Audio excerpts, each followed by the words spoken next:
My name is Ashley, and at 27, I found myself navigating the dynamics of a family business intertwined with marriage. Growing up, I was the sole focus of my calm, skeptical father and my vivacious, spirited mother. Their union was a harmonious blend of energies, though mom's exuberance could sometimes be overwhelming.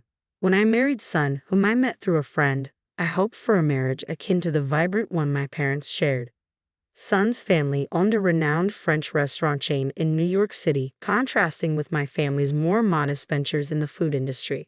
While dating, Son's tales of restaurant life and ambitions were captivating.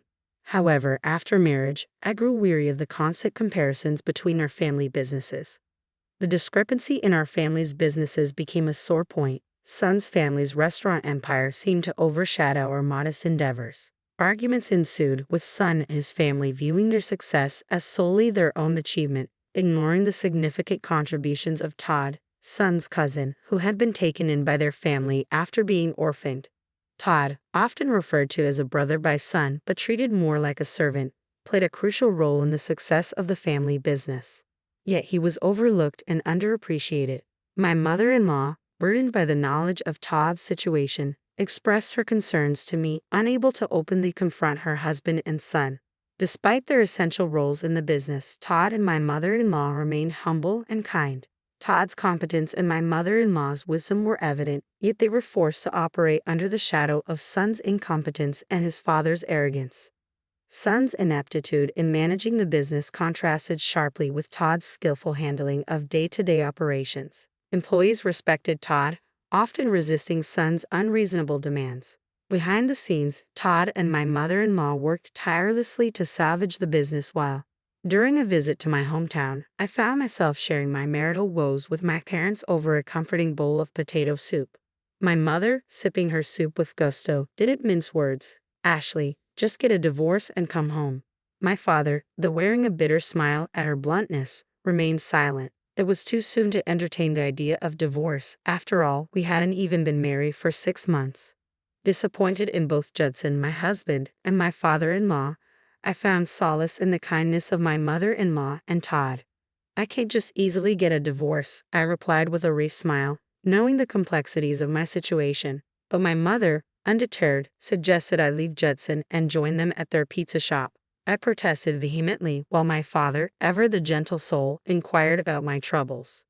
As I poured out my frustrations about Judson's dismissive attitude towards me and his unwarranted suspicions of my relationship with Todd, my mother-in-law shared some revealing insights. She recounted a past incident where Judson, driven by his insecurity and rivalry with Todd, unjustly fired a female employee who had garnered Todd's admiration. My mother's animated nature, a trait she had carried since childhood, provided a welcome distraction from my troubles. I reminisced about how her vivacious personality had initially intimidated potential suitors until my father, drawn to her energy, had become her steadfast partner. Their love story, peppered with anecdotes of youthful charm, lifted my spirits. As we sat together, conversing warmly, I couldn't help but feel a glimmer of hope amidst the chaos of my marriage. My parents' unwavering support and my mother's infectious spirit reminded me that, despite the challenges, there was still light to be found in the darkness. I recalled an important matter and asked if I could bring Judson, my father-in-law, my mother-in-law, and Todd to my parents' home. It would be their first visit to my childhood home, and my mother-in-law eagerly expressed her desire to reconnect with my parents. Judson reluctantly agreed, and to my surprise, Todd, showing interest in making pizza, volunteered to join us. I suspected he wanted to ensure Judson behaved himself.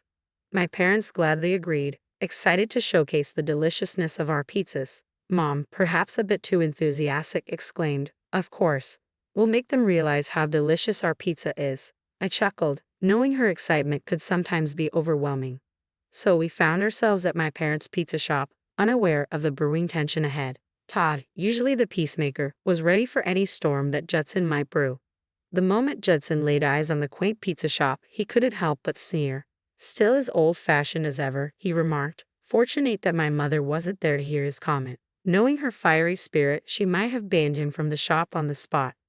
Ignoring his snide remark, I led everyone inside. Mom greeted them cheerfully, welcoming them warmly. "Long time no see, Judson. Ashley has told me a lot about you, she said, her words laced with sarcasm that Judson seemed to miss entirely, much to Todd's subtle amusement.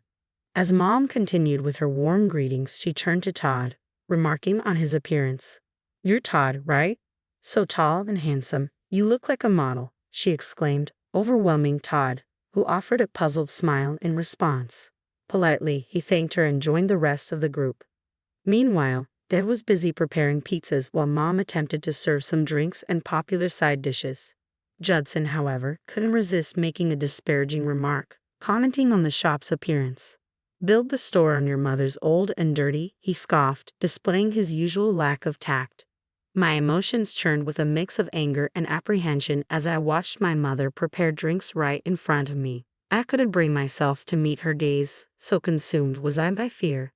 Then, amidst the tension, a menacing voice sliced through the air, demanding a repetition of an earlier remark. My usually cheerful mother's tone dripped with quiet fury, sending shivers down my spine.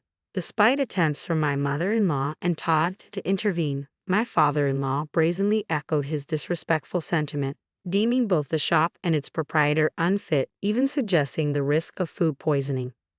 My mother, seething with rage, abandoned the drinks and retrieved a 1-liter bottle of wine, her demeanor sharp as she confronted my father-in-law, warning him of dire consequences if he continued his insults. Startled by her forcefulness, he attempted one last jab at her appearance before my mother, fueled by indignation, made a move to retaliate. With a swift intervention from my father, disaster was narrowly averted, but the damage had been done. My father-in-law and Judson, sneering in disdain, exited the shop, leaving a cloud of tension in their wake. Despite my mother's impulse to pursue them, my father and I held her back, struggling to contain her fury.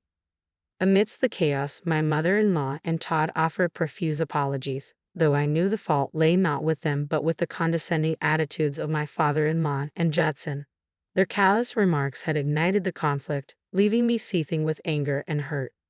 Recognizing my turmoil, my mother-in-law addressed me, expressing regret and suggesting divorce as a viable option for my well-being. Todd, in his quiet manner, echoed her sentiment, recognizing the pattern of such incidents. As I wrestled with conflicting emotions, torn between loyalty to my family and the turmoil within my marriage, the regretful expressions on my mother-in-law and Todd's faces mirrored my own internal struggle. Contemplating divorce, I couldn't shake the guilt I felt for my mother-in-law and Todd. As my father and I struggled with what to do next, my mother cut through the tension with her blunt observation, "You two don't seem happy, especially Todd. You can leave whenever you want, right?" Her direct question caught Todd off guard. He confessed his concern for his aunt, unable to abandon her despite his disdain for my father-in-law and Judson. It was his loyalty to my mother-in-law and his sense of duty toward the other employees that held him back. My mother-in-law, overwhelmed by Todd's true feelings, broke down in tears, burdened by guilt for holding him back. Feeling lost, my father and I exchanged confused glances, unsure of how to proceed. But then, my mother's cheerful laughter cut through the tension. "Ha, that's easy. Leave it to me," she declared, surprising us all. With newfound determination, I made up my mind. After discussing our plans for the future, I returned home to face Judson. Straightforwardly, I announced my decision to sever ties with his family, unable to forgive my father-in-law's hurtful words. Judson's scornful laughter in response only fueled my resolve. I handed him the divorce papers I had prepared, issuing a final warning. "Don't come crying to me after our divorce," I cautioned, but Judson, unable to comprehend the gravity of the situation, remained indifferent. As our marriage dissolved, my mother-in-law and Todd were spared from the ordeal. Though my life was fraught with stress, exacerbated by my father-in-law's insensitivity, I found solace in the freedom of my newfound independence after the divorce. Upon returning to my parents' home about a month later, my ex-father-in-law and ex-husband Judson appeared, their faces drained of color. They delivered divorce papers and a curt message, claiming they were cutting ties with us. Maintaining composure, I faced my ex-father-in-law and remarked on the unfortunate timing of our late-life divorce. My laughter seemed to unnerve Judson further, who muttered about employees quitting and feeling betrayed by Todd, his supposed brother. But Todd's voice, cutting and cold, interrupted Judson's self-pity. He rejected the brotherly title Judson had bestowed upon him. revealing he had never considered Judson as such. Suddenly, Todd emerged, stunning my ex-father-in-law and Judson. Then my former mother-in-law appeared quietly from the shadows. As my ex-in-laws stood dumbfounded, my mother made a bold entrance, revealing that they had been scouted by her company and that they now owned the French restaurant. My ex-father-in-law broke into a cold sweat at this declaration, while my father, observing the scene, smiled modestly. He revealed that running the pizza shop had merely been a hobby. My wife's family owned a group of restaurants, and they had graciously accepted him as their son-in-law. At the mention of the company's name, my ex-father-in-law and Judson stumbled. Realizing the vast difference in scale between their restaurants and our company, it became clear why they had been relegated to running a pizza shop instead of being involved in the family business. Years ago, my father had suffered a collapse from overworking, prompting doctors to suggest he pursue something he enjoyed for his recovery. So my mother and I had reopened this pizza shop, which had been my late grandfather's hobby. In truth, it was all part of a ruse, allowing them to run the company smoothly in my parents' absence with the help of dedicated and skilled employees. While seemingly running the pizza shop, my parents were actually overseeing their work, earning the admiration of their staff. Under my mother's guidance, our company took control of the restaurant previously managed by my ex-father-in-law and Judson. The once complacent duo now stood stunned as my father calmly addressed them. "It's evident to me that both of you lack the necessary skills to manage your business," he declared, citing concerns voiced by employees regarding their management abilities. With a firm stance beside my father, my mother delivered a decisive message. "We're entrusting the management of the French restaurant to Todd. He has full authority over you both," she proclaimed. Ex-father-in-law and Judson protested, claiming their approval was needed, but their objections fell on deaf ears. This decision wasn't solely my parents' but also reflected the sentiments of the disgruntled employees. Now, my ex-mother-in-law would support Todd, her nephew, in a supervisory role. Todd and my ex-mother-in-law shared a glance, and with calm determination, Todd expressed his gratitude for their support before revealing his true feelings. "While I owe you for taking me in as a child," Todd began, his voice turning icy, "my grudge against Judson is immeasurable. For him, it's even greater." His declaration left no room for forgiveness or mercy, stripping my ex-father-in-law and Judson of all managerial authority. Todd's cold resolve was clear. Then my ex-mother-in-law delivered a final blow, leaving my ex-father-in-law and Judson reeling. Upon returning to my parents' home about a month later, my ex-father-in-law and ex-husband Judson appeared, their faces drained of color. They delivered divorce papers and a curt message, claiming they were cutting ties with us. Maintaining composure, I faced my ex-father-in-law and remarked on the unfortunate timing of our late-life divorce. My laughter seemed to unnerve Judson further, who muttered about employees quitting and feeling betrayed by Todd, his supposed brother. But Todd's voice, cutting and cold, interrupted Judson's self-pity. He rejected the brotherly title Judson had bestowed upon him, revealing he had never considered Judson as such. Suddenly, Todd emerged, stunning my ex-father-in-law and Judson.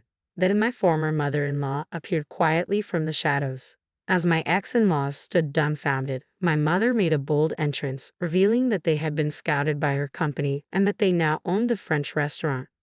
My ex-father-in-law broke into a cold sweat at this declaration, while my father, observing the scene, smiled modestly. He revealed that running the pizza shop had merely been a hobby. My wife's family owned a group of restaurants, and they had graciously accepted him as their son-in-law.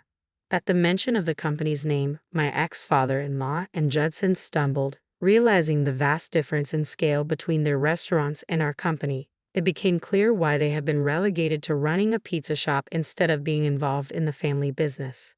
Years ago, my father had suffered a collapse from overworking, prompting doctors to suggest he pursue something he enjoyed for his recovery. So my mother and I had reopened this pizza shop, which had been my late grandfather's hobby. In truth, it was all part of a ruse, allowing them to run the company smoothly in my parents' absence with the help of dedicated and skilled employees.